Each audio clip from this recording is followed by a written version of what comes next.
శ్రీ గురుభ్యో నమః. శ్రీమాత్రే నమః.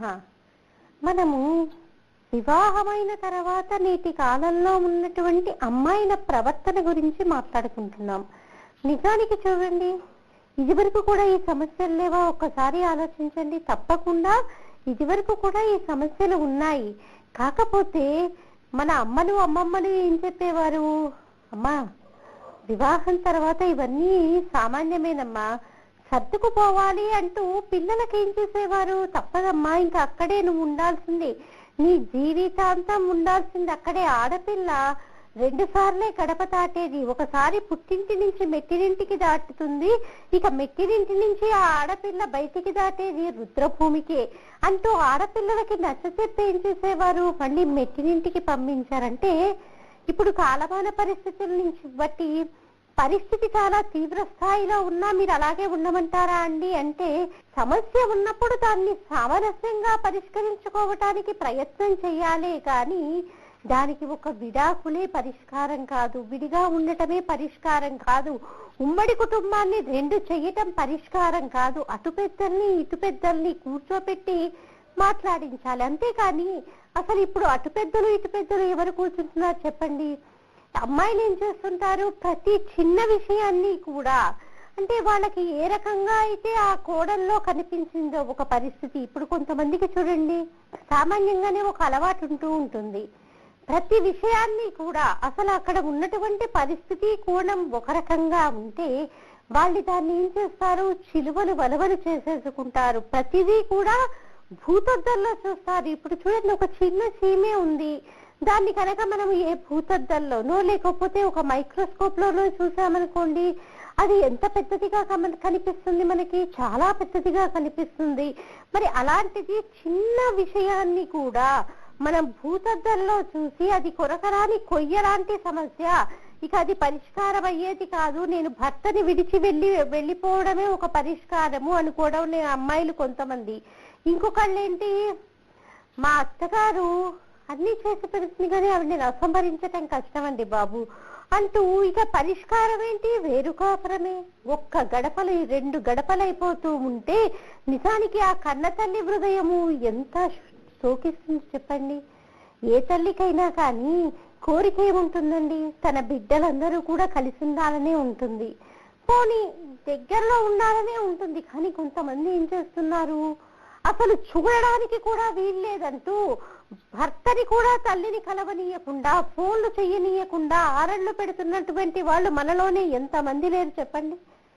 అంటే నేను అంటున్నానని కాదండి, సమస్య తీవ్రమైనప్పుడు దాన్ని పరిష్కరించుకోవలసింది కూడా మనమే. ఇదే రకంగా కనుక కొనసాగితే అసలు కుటుంబ వ్యవస్థ అన్నదే విచ్ఛిన్నమైపోయి సమాజంలో విచ్చలివిడితనం అనేది పెరిగిపోతుంది. అందుకే మనము మన పద్ధతులు కనుక మార్చుకున్నట్లయితే మన కుటుంబ వ్యవస్థని ఇంతే పదిలంగా మన ముందు తరాలకి అందించవచ్చు. కుటుంబ వ్యవస్థ ఎప్పుడైతే బాగుంటుందో సమాజం చక్కగా ఉంటుంది, ఒక వీధి అంతా చక్కగా ఉంటుంది, తద్వారా సమాజం, తద్వారా ఊరు, తద్వారా మన దేశం అంతా కూడా చాలా చక్కగా ఉంటుంది. అందుకని ముందుగా సరిదిద్దాల్సిందేంటి? మన కుటుంబ వ్యవస్థని మనం సరిదిద్దుకోవాలి. స్త్రీ నిజానికి ఇదివరకటితో పోల్చినట్లయితే చాలా ఉన్నత చదువులు చదువుతోంది, చక్కటి పదవుల్లో ఉంటోంది, ఆర్థికంగా కూడా చాలా స్థితివంతురాలవుతున్నందుకు నిజంగా గర్వించాలి, సంతోషించాలి. పురుషుల కంటే కూడా ఒక అడుగు ముందులో ఉన్నందుకు నిజంగా మనల్ని మనం చూసుకొని చాలా సంతోషించి అభినందించుకోవలసినటువంటి విషయమే. కానీ అంతా అభినందించుకుంటూ కూడా మనలో ఉండేటటువంటి సున్నితత్వాన్ని పోగొట్టుకుంటున్నాం చూడండి. అది మటుకు హర్షించదగ్గ విషయం కాదండి.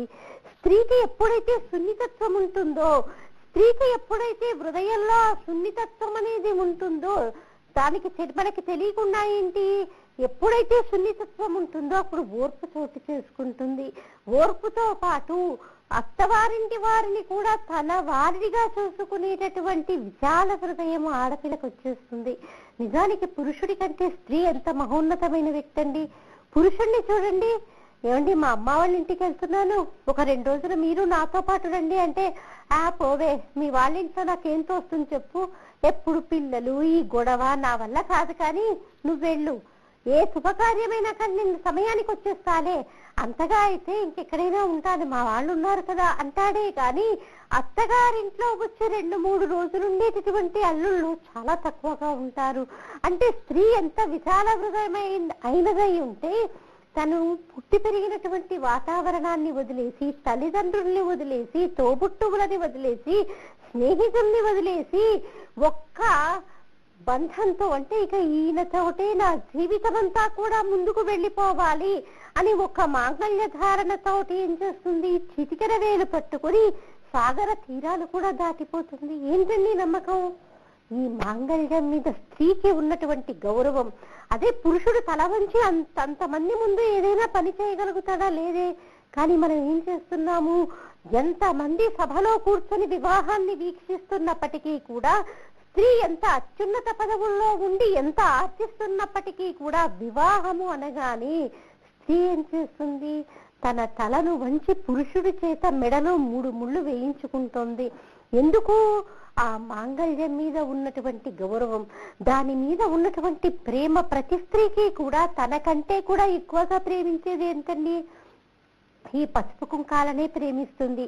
అందుకని ఏం చేస్తాము, ప్రతి నిత్యము కూడా ఆ తల్లిని మనం వేడుకునేదేంటి? సుధామప్యాసాధ్య ప్రతిభయ జరా మృత్యు హరిణీం విపద్యంతే విశ్వే విధిశతమఖాద్యాది విశద కరాళం యత్క్షేళం కబళితవత కాలకలనా న శంభో సన్మూలం తవ జనని తాటంక మహిమా అంటూ ఆ తల్లిని మనం ఏం వేడుకుంటాము? అమ్మా, నేను ఉన్నంత కాలము కూడా నా నుదుటిన ఈ కుంకుమ పెట్టుకునేటటువంటి భాగ్యాన్ని నాకు ప్రసాదించు. ఈ పసుపు కుంకాలతో ఆయన ముందు నేను వెళ్ళిపోయేటట్టు నన్ను అనుగ్రహించు తల్లి అంటూ మనం ఏం చేస్తాము? ప్రతి ఒక్కరము కూడా ఆ తల్లి దగ్గర కూర్చొని మనము ఎంతో భక్తి శ్రద్ధలతో, నిజానికి పూజా విధానం తెలియనటువంటి వారు కూడా కోరుకునేదే కదా. మరి అలా ఇంకా జీవితాంతం నేను ఉండాల్సింది ఆయనతోటే, ఇక నా సర్వస్వము ఆయనే అనుకుంటూ వెళ్ళిపోయిన తర్వాత ఆయన కుటుంబాన్ని మన కుటుంబంగా చూడకపోతే ఎలా అమ్మా? స్త్రీ యొక్క ఔన్నత్యం దానిలో కదా దాగి ఉంది. కాబట్టి ఆ ఔన్నత్యాన్ని మనం నిలబెట్టుకోవాలంటే ఏం చెయ్యాలి? చిన్న చిన్న చిట్కాలు కనుక పాటిస్తే తప్పకుండా మళ్ళీ ఇదివరకటి కుటుంబ వ్యవస్థ మనకి వచ్చేస్తుంది. ఆ కుటుంబ వ్యవస్థను చూసి ప్రతి ఒక్కరూ కూడా అబ్బా ఎంత చక్కటి కుటుంబం అండి, ఇప్పటికీ కూడా ఉమ్మడి కుటుంబాలు ఉన్నాయంటే నిజంగా జోహార్లండి, వీరికి చేతులెత్తి నమస్కరించాలి అని ఎంతో మంది నోట వింటూ ఉన్నాము. నిజానికి చూడండి, ఇప్పుడు వివాహ సంబంధాలు వెతికేటప్పుడు ఇది వరకు మనకి రిక్వైర్మెంట్స్ ఎలా ఉండేవి? అమ్మాయి చదువుకున్నదై ఉండాలి, గుణవంతురాలై ఉండాలి, చక్కగా సంసారాన్ని సాగించుకునే వాళ్ళై ఉండాలి అని ఇది వరకు అబ్బాయి తల్లిదండ్రులు కోరుకునేవారు. ఇప్పుడు అన్నిటికంటే కూడా ముఖ్యమైనటువంటి అవసరంగా ఏదొచ్చేసిందో తెలుసా అండి? ఎవరొచ్చినా కానీ అమ్మ కొంచెం సాంప్రదాయపరమైనటువంటి కుటుంబంలో నుంచి వచ్చినటువంటి అమ్మాయిని చూడండి, కొంచెం మాలో సర్దుకుపోయేటటువంటి అమ్మాయిని చూడండి అని ప్రతి తల్లి తండ్రి, అబ్బాయి తల్లిదండ్రి కళ్ళమ్మట నీళ్లు వచ్చేటట్టుగా ఆర్తిగా అందరినీ అడగడానికి కారణం ఏంటండి? నిజానికి చెప్పండి, మన అబ్బాయికి మనం వివాహం, రేపొద్దున నేను నా కొడుక్కి వివాహం చేసినా నేను కోరుకునేదేంటి? అందము ఐశ్వర్యము కాదు, ఆ అమ్మాయి ఏదో నిక్కర్లు వేసుకునో లేకపోతే ఇంకేవేవో వేసుకొచ్చి హాయ్ ఆంటీ అనడం కాదు. అత్తయ్య గారు అనకపోయినా పర్లేదు, అత్త అన్నప్పటికీ కూడా వచ్చినటువంటి వాళ్ళని ప్రేమగా పలకరించేదై ఉండాలి, ఎండలో వచ్చిన వాళ్ళకి మంచినీళ్ళు అందించేదై ఉండాలి, చల్లగా వాతావరణం ఉన్నప్పుడు కాస్త టీ నీళ్ళన్నా కాచి పోసేదై ఉండాలి అని కోరుకుంటామే కానీ మిగతా విషయాలేవి ఎవరం కోరుకోమే. అలా సాంప్రదాయపరమైనటువంటి కుటుంబంలో వచ్చినటువంటి అమ్మాయి కావాలన్నటువంటిది ఇప్పుడు అబ్బాయి తల్లిదండ్రులకి పెద్ద రిక్వైర్మెంట్ అయిపోయింది. అంటే ఎంతలా మారిపోయిందో చూడండి. ఒక 2 తరాల వరకు లేనటువంటి రిక్వైర్మెంట్ ఈ 10 సంవత్సరాల్లో ఎందుకు వచ్చింది? ఒక సాంప్రదాయాన్ని మనం దాటటం వల్లే కదా. అవునంటారా కాదంటారా చెప్పండి? మీకు అబ్బాయిలు ఉన్నారు, అమ్మాయిలు ఉన్నారు. మన అమ్మాయిని ఎలా పెంచుతున్నాము, మరి కోడల్ని తెచ్చుకునేటప్పుడు మన రిక్వైర్మెంట్స్ ఎలా ఉంటున్నాయి అన్నటువంటిది ఒక్కసారి ఆలోచిస్తేనే మనకు అవగతమవుతుంది, మనకు ఎక్కడ తప్పటడుగు వేస్తున్నామా అన్నటువంటిది. సాంప్రదాయపరమైనటువంటి కుటుంబంలో నుంచి వచ్చినటువంటి అమ్మాయి అబ్బాయిలు అయి ఉండాలన్నటువంటిది ఇప్పుడుకి మొదటి స్థానంలో వచ్చి కూర్చుంది. జీతాలు అవన్నీ పక్కన పెట్టేయండి, అవి ప్రతి వాళ్ళము సామాన్యంగా చూస్తాము. కానీ ఈ సాంప్రదాయం అనేది ఉన్నది చూశారు, ఇది నిజానికి చాలా పెద్దపీట వేయాల్సినటువంటి నిత్యావసరమైనటువంటి వివాహాలలో అవసరమైనటువంటి విషయంగా దీన్ని మనం చెప్పచ్చండి. ఎందుకు? ఒక సాంప్రదాయము కట్టుబాటు అనేది ఆ అమ్మాయి యొక్క ప్రవర్తనకి గీటురాయే ఉంటుంది. నిజానికి ఎటువంటి సాంప్రదాయము లేనటువంటి ఇంటిలో అమ్మాయి పెరిగిందనుకోండి, అంటే ఆ అమ్మాయికి ఏంటి, దీపారాధన కూడా చేయటం తెలియదని అర్థము.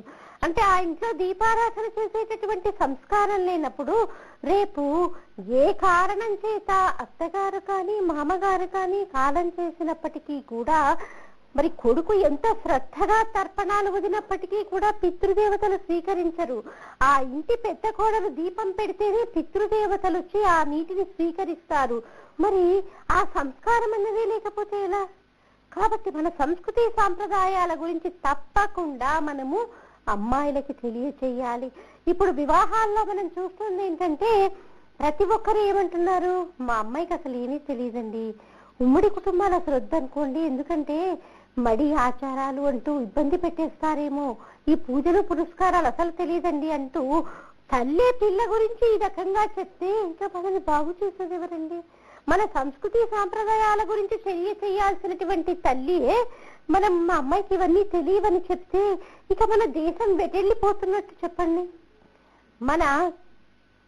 మన యొక్క వర్గానికి ఏ రకమైనటువంటి కట్టుబాట్లు ఉన్నాయి, ఎలాంటి అలవాట్లు ఉన్నాయి, ఎలాంటి పూజా విధి ఉంది అన్నటువంటిది ఏంటి మన యొక్క క్రమంలో, అంటే ఎవరికి ఎలాంటి ఆచారం ఉందో అలాంటివి మన పిల్లలకి తప్పకుండా నేర్పించి తీరాలి. ఏ కారణం చేత వాళ్ళు చదువుల దీనిలో పడి కొంచెం ఆచరించడం కష్టమైనప్పటికీ కూడా తల్లిదండ్రులుగా మనము వాళ్ళకి గుర్తు చేస్తూ ఉండాలి. అలా గుర్తు చేశామనుకోండి, వాళ్ళు చేసినటువంటి పనే కాబట్టి చదువు అయ్యి వారికి ఒక వయసు వచ్చిన తర్వాత దానిలో ఉన్నటువంటి ఔన్నత్యాన్ని తెలుసుకొని దాన్ని పాటించడానికి ప్రయత్నిస్తారు. అసలు తల్లిదండ్రే పోలేరా వదిలే, ఇవన్నీ మీ బామ్మ తాతయ్య మీ అమ్మ తాతయ్యలు చేశారు కానీ మనకి ఎక్కడ కుదురుతుంది అన్నటువంటి ధోరణిలో ఉన్నారనుకోండి, ఇక వాడెందుకు చేస్తాడు? వాడికి మనం ఒకసారి సుగమమైనటువంటి మార్గం చూపించినట్లే కదా. ఏదైనా ఆచారం అనగానే పిల్లలకి ఏమనిపిస్తుంది అంటే, ఎవరికైనా కానీ ఏమనిపిస్తుంది, అబ్బా ఇదంతా పాత చింతకాయ పచ్చడి, నాన్ సెన్స్, ఇవన్నీ ఆచరించడం అంటే ఇది అయ్యే పని కాదు అని పిల్లలు ఏం చేస్తారు, దాన్ని అవతలకి నెట్టేయడానికే ప్రయత్నిస్తారు. మనం పెద్దలుగా ఏం చేయాలి, వాళ్ళని అది ఆచరించేటట్టుగా చూడాలి. ఈ మధ్య కాలంలోని నేను చూసినటువంటి ఒక చిన్న విషయం చెప్తానండి. నిజానికి కొన్ని విషయాలు చాలా గుప్తంగా ఉన్నప్పుడు చాలా అందంగా ఉంటాయండి. కొన్ని విషయాలలో అలాంటి చాటుమాటు చూడాలని మనకి పెద్దలు ఊరికినే చెప్పలేదు. మనకి జంట నగరాలలో ఏ రహదారి చూసినప్పటికీ కూడా కిక్కిరిసి ఉంటుందండి. మరి అలాంటిది మన జూబ్లీ హిల్స్, పంజగుట్ట నుంచి జూబ్లీ హిల్స్ వచ్చేటటువంటి రహదారి చూడండి, ఇంకా ఎంత కిక్కిరిసి ఉంటుంది. అందున చక్కటి పీక్ టైం అంటే ఆఫీసులకి వెళ్ళేట సమయంలో మరియు వచ్చేట సమయంలో మనం ఆ ట్రాఫిక్ ని తోసుకొని రాసుకొని రావాలంటే నిజానికి చాలా కష్టంగానే ఉంటుంది. అందున సన్నటి తుప్పర పడుతుంది అనుకోండి, ఇంకా ఇబ్బందిగానే ఉంటుంది. వాహనదారుల మందరము కూడా ఎలా వెళ్లాల్సి వస్తుంది, చాలా మెల్లిగా, అంటే కొంచెం గబగబా నడవగలిగినటువంటి వారు ఎలాగైతే నడుస్తూ వెళ్తారో మనం ఒక వాహనం మీద వెళ్ళేటప్పుడు కూడా ట్రాఫిక్ లో అలాగా వెళ్లాల్సినటువంటి సందర్భాలని మనం ఎన్నో చూసి ఉంటాము. మరి అలాగే మొన్న మధ్య కాలంలోనే 4 రోజుల క్రితం జరిగినటువంటి సంఘటన, మేము ఏదో స్టూడియోలో రికార్డింగ్ నిమిత్తమే వస్తూ ఉంటే, బండి మీద వస్తూ ఉంటే ఒక 4 చక్రాల వాహనం కారులో ముందెవరో కూర్చొని ఉన్నారు. ముందెవరో కూర్చొని ఉంటే గబిక్కిన కన్నట్టు వెళ్ళిపోయింది. ఎందుకు, చాలా మెల్లిగా వస్తున్నాం, బండి మీద వస్తూ ఉన్నాం కాబట్టి మన కన్నేంటి గబిక్కిన ఎటో ఆకర్షింపబడుతుంది కదా.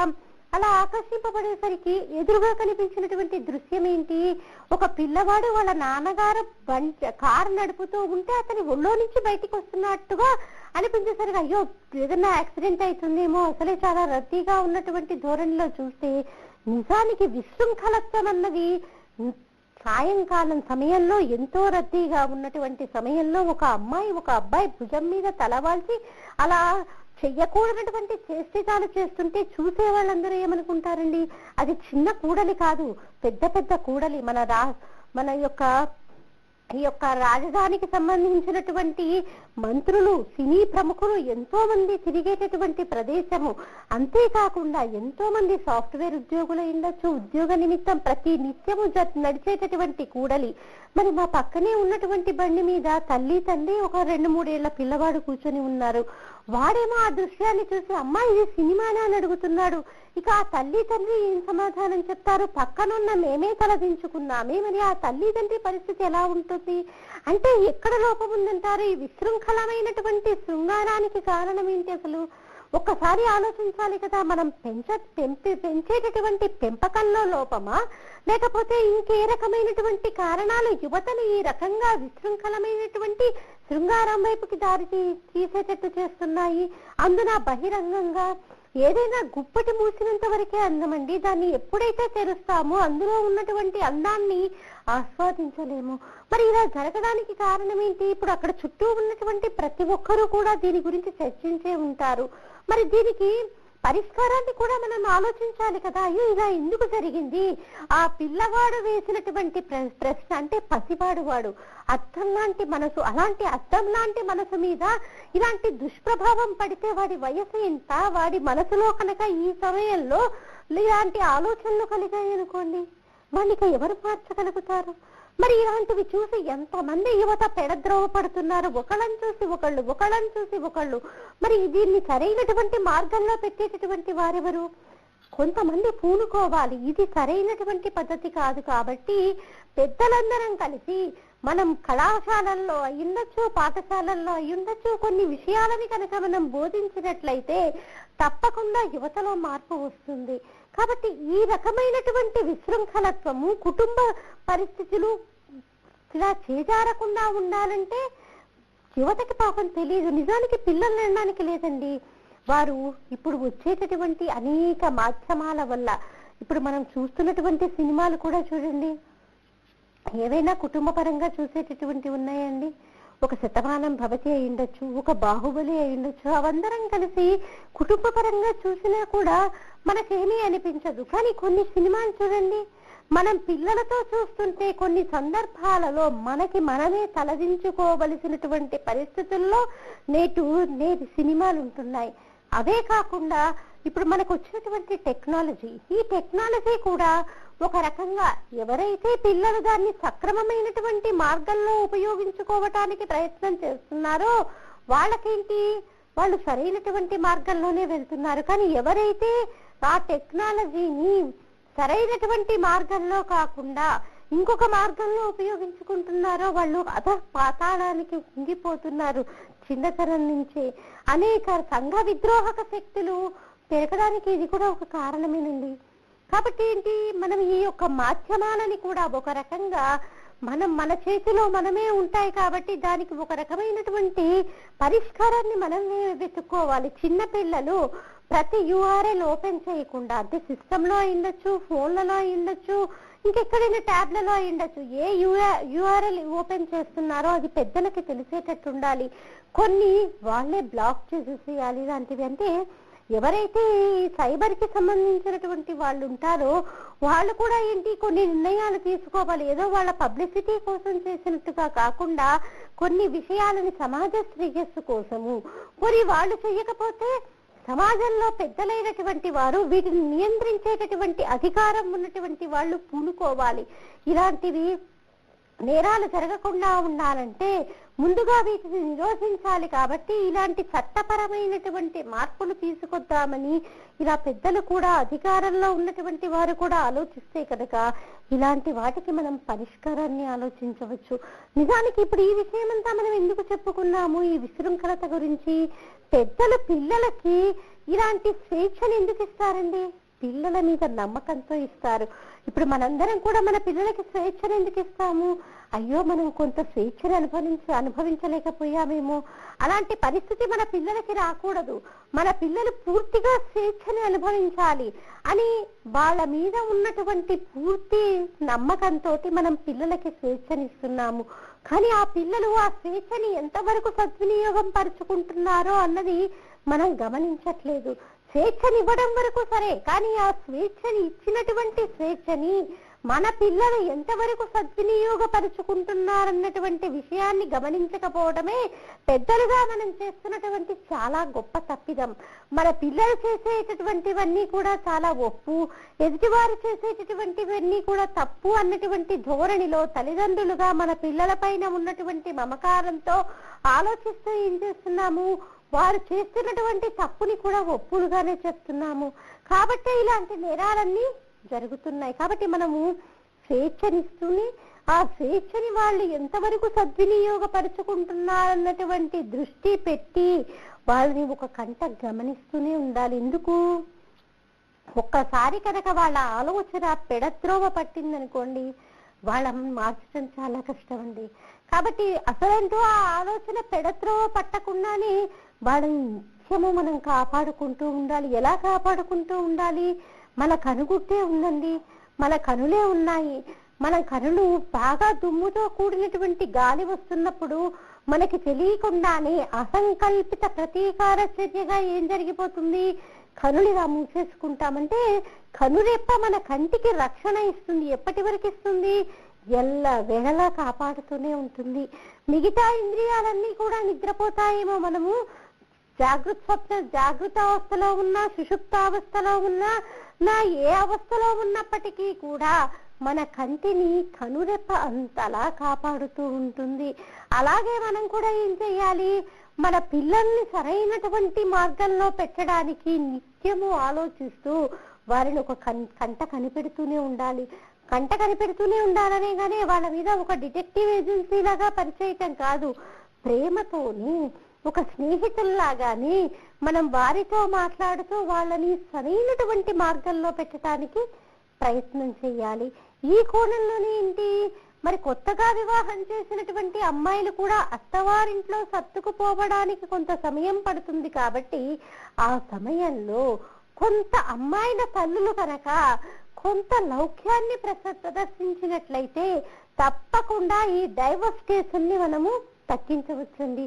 ఎలాంటి లౌక్యాన్ని అని అడిగారనుకోండి, నిజానికి వివాహమైనటువంటి కొత్తల్లో ఇదివరకంటే ఇన్ని ప్రచార సాధనాలు లేవు. ఇప్పుడు ప్రతి ఒక్కరికి కూడా చేతిలో ఏంటి, చంటి పిల్లవాడి దగ్గర నుంచి చాలా పెద్దవారి వరకు కర్ణుడికి ఎలాగునైతే సహజ కవచ కుండలాలుంటాయో ప్రతి ఒక్కరికి కూడా ఒక స్మార్ట్ ఫోన్ అనేది చేతిలో ఉండిపోతుంది. అమ్మాయిలు ఏం చేస్తుంటారు? వివాహమైనటువంటి కొత్తలు కదా, చెప్పడం తప్పు అని నేను, కానీ ప్రతి చిన్న విషయాన్ని కూడా తల్లికి చేరవేస్తూ ఉంటారు. భర్త ఏమన్నా అన్నా, అత్తగారు ఏమన్నా అన్నా, ఆడబడుచులు ఏమన్నా అన్నా, తోడికోడళ్ళు ఏమన్నా అన్నా కూడా ప్రతిదీ కూడా అంటే ప్రతి చిన్న విషయాన్ని కూడా కొంతమంది ఇందాక చెప్పుకున్నట్టు చిలువలు వలువలుగా చెప్పేవాళ్ళు, ఇంకొంతమంది అయితే కొంతమంది టూకీగా చెప్పేవాళ్ళు, కొంతమంది ముక్తసరిగా చెప్పేవాళ్ళు. వాళ్ళ స్వభావాన్ని బట్టి వాళ్ళ తల్లికి చేరవేస్తారు. అప్పుడు తల్లి ఏం చెయ్యాలి? అమ్మా కొంతసేపు విని, అమ్మా నేను పనిలో ఉన్నానే, కాసేపు నుండి ఫోన్ చూస్తాను. మీ నాన్నగారికి ఇది ఏర్పాటు చేయాలనో, లేకపోతే మీ పిన్నికి ఇది చేయాలనో, మీ అత్తయ్యకి రాసి ఇది చేయాలనో చెప్పామనుకోండి, అప్పుడు వాళ్ళకు కూడా ఏమనిపిస్తుంది? ఆడపిల్లలకు కూడా, ఓహో అమ్మకి పెళ్ళి ఇన్నేళ్ళైంది, ఇప్పటికి నాకు పెళ్లి చేసింది, అయినా కూడా మీ పిన్నికి అంటే తోడికోడలకి ఏం చేయాలో అని ఆలోచిస్తుంది, ఆడపడుచులకు ఏం చేయాలా అని ఆలోచిస్తుంది, అత్తగారులకు ఏం చేయాలా అని ఆలోచిస్తుంది. కాబట్టి ఇక జీవితం అంటే ఇంతేనేమో, కాబట్టి మనం కూడా ఇలా చేస్తే ఎలా ఉంటుంది అన్నటువంటి కోణంలో ఆలోచించారనుకోండి. ఇప్పుడు అసలు అమ్మాయిలందరూ కూడా చాలా షార్ప్ గా ఉంటున్నారు. ప్రతి విషయాన్ని ప్రతి కోణంలో ఆలోచించి చక్కటి నిర్ణయాలు తీసుకునేటటువంటి వాళ్ళుగా ఉంటున్నారు. అన్ని రంగాలలో ఇంత ముందు ఉంటున్నటువంటి వాళ్ళకి ఈ ఒక్క చిన్న విషయాన్ని ఎక్కడో ఒక చిన్న మెలికే ఉంటుందండి. ఆ మెలికని కనుక మనం దాటగలిగితే నిజానికి చాలా అత్యున్నతమైనటువంటి స్థానంలో మళ్ళీ తిరిగి స్త్రీలకి ఏ రకంగా అయితే ఎంతటి ఓర్పు ఉంటుందని ధాత్రీదేవితో పోల్చారో అలాగే మళ్ళీ ఆ స్థితికి మనము చేరుకోగలుగుతాము.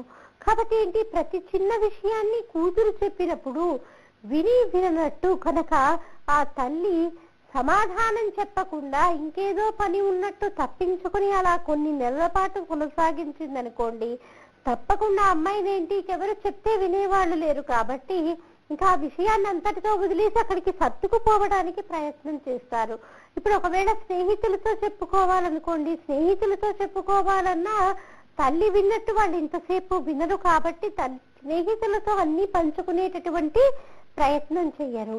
ఈ కోణంలో ఇంకో కొంతమంది అమ్మాయిలు ఉంటారు, అసలు పెళ్ళైన మొదటి నుంచి కూడా మరి వాళ్ళ మనసులో ఏముంటుందో తెలియదు కానీ అసలు ఏ మాత్రము కూడా అత్తగారింట్లో సర్దుకుపోయేటటువంటి ప్రయత్నం చెయ్యకపోగా ప్రతి చిన్న విషయాన్ని కూడా భూతత్వంలో చూస్తూ ఏ మాత్రము తనకి అనుగుణంగా ఇంట్లో లేకపోయినప్పటికీ కూడా 24 గంటలు నీటి కుండ తలపైన పెట్టుకొని ఇక రాచి రంపాన పెట్టడమే ఆ పురుషుణ్ణి.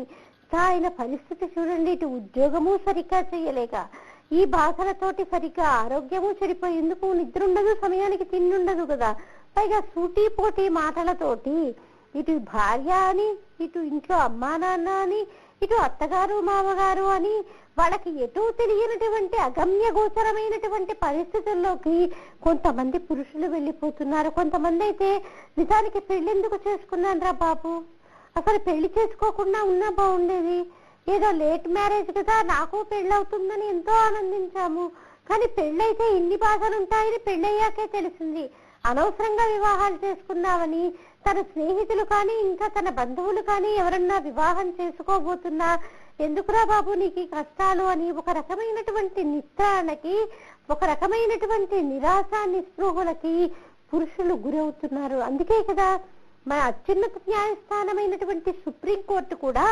మొన్నటి వరకు గృహహింస అనేటటువంటి చట్టము ఒక స్త్రీలకే పరిమితమై ఉండేది.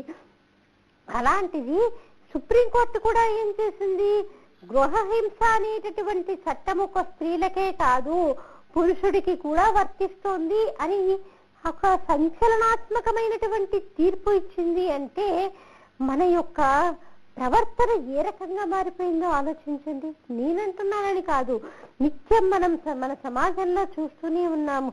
అంతటి అత్యున్నత న్యాయస్థానమే ఈ కోణంలో ఆలోచిస్తూ సుప్రీంకోర్టు కూడా పురుషులకి కూడా గృహహింస చట్టం అనేది వర్తిస్తుంది, వాళ్ళకి కూడా గృహహింస అన్నది వర్తిస్తుంది అని తీర్పు ఇచ్చింది. అంటే నిజానికి పరిస్థితులు ఏ రకంగా తారుమారయ్యాయో ఆలోచించండి. ఎంతమంది పురుషులు అలా బాధపడుతూ ఎంతో మందిని వేడుకుంటే మరి ఆ రకమైనటువంటి సంచలనాత్మకమైనటువంటి తీర్పు మళ్ళీ రాస్తారు, మార్చి రాస్తారు, ఇది వీళ్ళకు కూడా వర్తిస్తుంది అన్నది. అంటే స్త్రీలలో ఉండేటటువంటి సున్నితత్వం పోయి భర్తని దైవంగా పూజించాలి, భగవంతుడిగా పూజించాలన్నటువంటి ఇది వరకటి కట్టుబాటుని కాలదని వాడిని ఎంత హింస పెడితే సుప్రీంకోర్టు అంత సంచలనాత్మకమైనటువంటి తీర్పు ఇస్తుంది. నిజానికి చాలా మంది పురుషులు వాపోయేది ఏంటి, ఏ సందర్భంలో తెలుసా అండి, చాలా మంది ఇప్పుడు మా కార్యాలయానికి వస్తుంటారు కాబట్టి వివాహాల నిమిత్తము డైవర్స్ అయినటువంటి అబ్బాయిలు ఎక్కువగా చెప్పేది ఏంటి అంటే, మేడం మీ దగ్గరికి చాలా మంది అమ్మాయిలు వస్తూ ఉంటారు, కానీ స్త్రీకి ఏదైనా అన్యాయం జరిగిందనుకోండి, లేకపోతే ఆవిడకి ఏదైనా ఆపద వచ్చిందనుకోండి, అయ్యో ఆవిడ సమస్యని పరిష్కరించుకోలేదు అని వారి చుట్టూ మహిళా సంఘాలు వస్తాయి, మీడియా అంతా కూడా వాళ్ళ వెనకాల నిలబడుతుంది. కానీ అదే పురుషుడు అదే సమస్యతో కనుక నడి రోడ్డు పైన వస్తే ఎవ్వరూ కూడా వాడిని సపోర్ట్ చేసే వాళ్ళు లేరు అంటూ ఎంతో మంది రెండవ వివాహానికై రిజిస్టర్ చేసుకోవడానికి వచ్చినటువంటి వారు ఎంతో మంది వాపోతూ ఉన్నారు. సుప్రీంకోర్టు లాంటి సంచలనాత్మకమైనటువంటి తీర్పు ఇచ్చిన తర్వాత ఓహో ఇది నిజమేనేమో అనిపించింది. ఎంతమందిని చూడట్లేదండి మనం, మన ఎదురింట్లోనో వెనకింట్లోనో పక్కింట్లోనో మన ఇంట్లోనో ఎంతో మంది పురుషులు ఇలా బాధపడుతున్నటువంటి వాళ్ళని మనం చూస్తూనే ఉన్నాం. మన అన్నదమ్ములో ఇంకెవరో ఇలా బాధపడుతున్నటువంటి వాళ్ళని, వారి యొక్క ఆనందాన్ని తుడిచేస్తున్నటువంటి వారిని మనం ఎంతో మందిని ప్రతి నిత్యము గమనిస్తూనే ఉన్నాం. ఇంకొంతమంది ఏంటి, వివాహం అయితే పేరుకు అవుతుంది కానీ ఎప్పుడు పుట్టింటూనే ఉంటారు. ఎందుకయ్యా అంటే మా అమ్మాయికి ఒంట్లో బాగాలేదనో, లేకపోతే మా అమ్మకు ఒంట్లో బాగాలేదనో, మా తాతగారికి ఒంట్లో బాగాలేదనో అని భర్త దగ్గర నుంచి తను తెప్పించుకోవలసినటువంటి డబ్బు తెప్పించుకుంటూ అత్తగారింట్లో ఉండకుండా, అత్తగారికి సేవ చేయకపోతే సేవ చేయకపోయే, అసలు నాకు వివాహమైంది, నేను ఉండాల్సింది అక్కడే అత్తవారింట్లోనే అన్నటువంటి విషయాన్ని విస్మరించి ఎప్పుడూ పుట్టింటూ ఉంటూ ఒక పాపో బాబో పుట్టిన తర్వాత కూడా అలా చేస్తే ఇక స్త్రీమూర్తిని ఏమనాలండి? నిజానికి వారికి ఏ పేరు పెట్టాలో కూడా తెలియట్లేదండి. భర్త వచ్చేటటువంటి జీతంలో వారి ఖర్చులకి డబ్బులు కావాలి, కానీ అత్తవారింట్లోకి వచ్చి భర్తతో, ఇంట్లో వాళ్లతో ప్రేమగా ఒక్క ముక్క కూడా మాట్లాడేటువంటి స్త్రీమూర్తులని మనం ఎంతో మందిని ప్రతి నిత్యము చూస్తూనే ఉన్నాం. మనం సామూహికంగా కాత్యాయని వ్రతాలు నిర్వహిస్తున్నామమ్మా. ఈ కాత్యాయని వ్రతాలు చేసుకున్నంత మాత్రాన వివాహ యోగ్యత త్వరగా సిద్ధిస్తుంది. ఆసక్తి ఉన్నటువంటి వారు సంప్రదించాల్సినటువంటి మా టెలిఫోన్ నెంబర్ 8125126111, 8125126111. అలాగే మీకు కుటుంబపరమైనటువంటి ఎటువంటి సమస్యలు ఉన్నప్పటికీ కూడా మీరు సంప్రదించాల్సినటువంటి మా టెలిఫోన్ నెంబర్ 8125126111ని సంప్రదించగలరు. ఇంకా దీనికి సంబంధించిన విషయాలు మళ్ళీ మన కార్యక్రమంలో చూద్దామమ్మా. స్వస్తి.